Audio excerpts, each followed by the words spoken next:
In 2007, 16-year-old Daniel Petrick shot both of his parents over a disagreement about Halo 3. After his parents found out that he had purchased the game against their wishes, they took it away and locked it in the home safe. Daniel found the key to unlock the safe. Unfortunately, his game was right next to a gun. Reacting on impulse, Daniel grabbed the gun. He then snuck up behind his parents and said, "Would you close your eyes? I have a surprise for you." Then he shot them both, killing his mother and critically injuring his father. After Daniel shot both of his parents, he then put the gun in his father's hand so he could make it look like a murder-suicide. As the police arrived on scene, they found Daniel trying to flee in the family van, with the Halo 3 game in the passenger's seat. Because of his age, Daniel could not have been given the death penalty. He was given life in prison and won't be eligible for parole until 2032.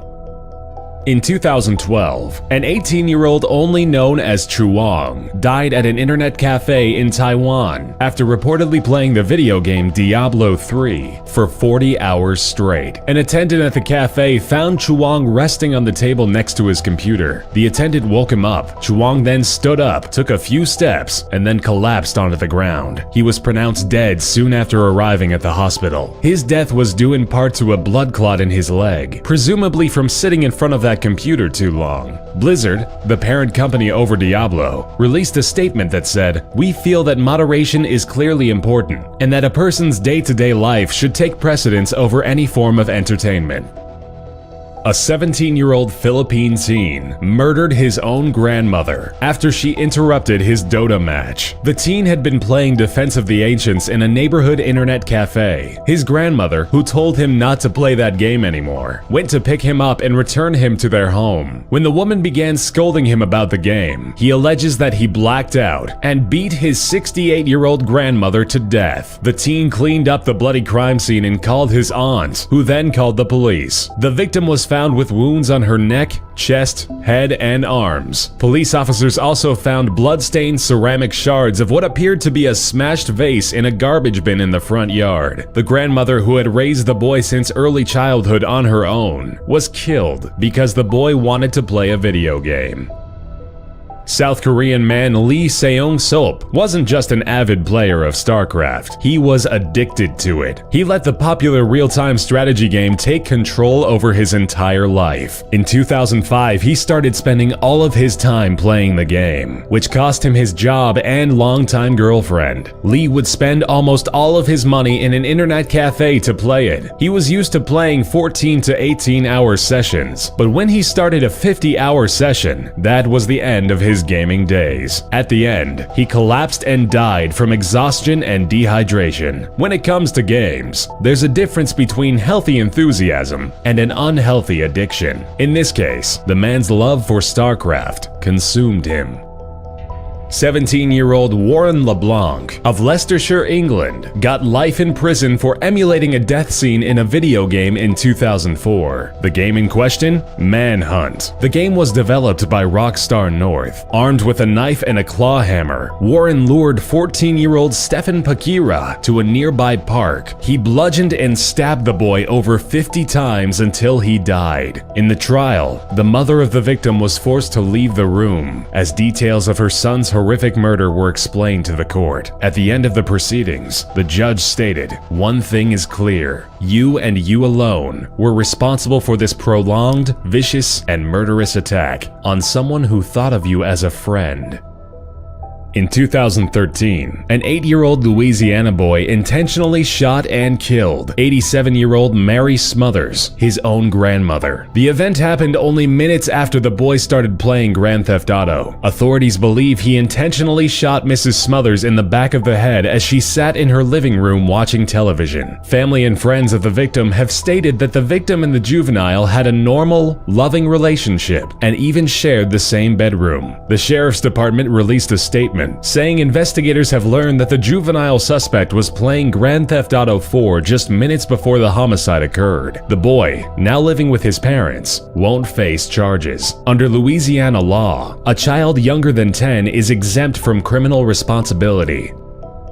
18-year-old Devin Moore was actually arrested for Grand Theft Auto, not the game, the real-life crime, in 2003. While being processed at the police station, he lunged at one of the officers and grabbed his .40 caliber Glock. He shot him and 2 other police officers in the head as he made his way out of the station to then steal a police cruiser. Once caught and handcuffed, Moore uttered, "Life is a video game. You've got to die sometime." In the trial, his defense team tried to use the Rockstar game Grand Theft Auto Vice City as a scapegoat for the young man's violent acts. Ultimately, Devin was sentenced to death by lethal injection. In 2014, an 11-year-old boy in the Philippines was stabbed to death by a 16-year-old male. Allegedly, the 11-year-old victim hacked into the older teen's online Dota 2 account. According to the family and police investigations, the victim was taken to a construction site where he was beat up by the suspect. His head was slammed on the walls repeatedly before being stabbed over 40 times. The 16-year-old suspect denied any contact with the victim. However, he was found with heavily blood-stained shorts and drops of blood leading up to his house. The stabbing was so horrific that the mother couldn't recognize her own son.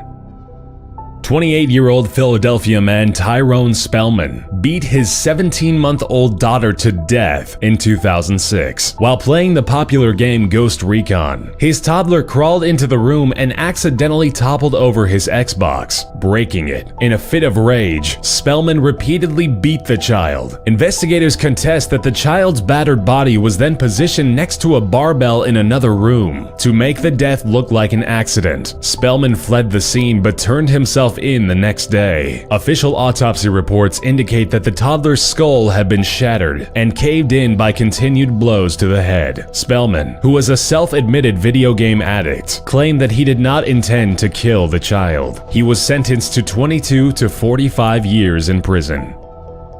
In 2014, 12-year-old Peyton Leutner was stabbed 19 times and left to die in the middle of the woods. The culprits responsible for the attempted murder were 2 of Peyton's close friends, 12-year-old Morgan Geiser and 13-year-old Anissa Wire. The 2 girls were trying to please a fictional video game character, Slender Man. They thought that if they sacrificed a real person to him, he wouldn't haunt them or hurt their families. According to court documents, they told detectives they had been planning to stab her for months. Investigators discovered more than 60 drawings of Slender Man in Geiser's bedroom. One drawing depicted a girl lying on the ground and a person standing over her with the message, "I love killing people." Once the pair lured Peyton into the woods, one of the girls pounced on her and started to stab her repeatedly. During the entire ordeal, the victim was screaming in agony and saying, "I hate you guys. I'll never forgive you. I trusted you." Once the attack was over, the girls ran away. Miraculously, Peyton survived the attack and crawled her way to a nearby trail where she was discovered by a cyclist. Leutner has made an amazing recovery from the attempted murder, and as of this year, the girl who came within a whisper of death celebrated her 13th birthday.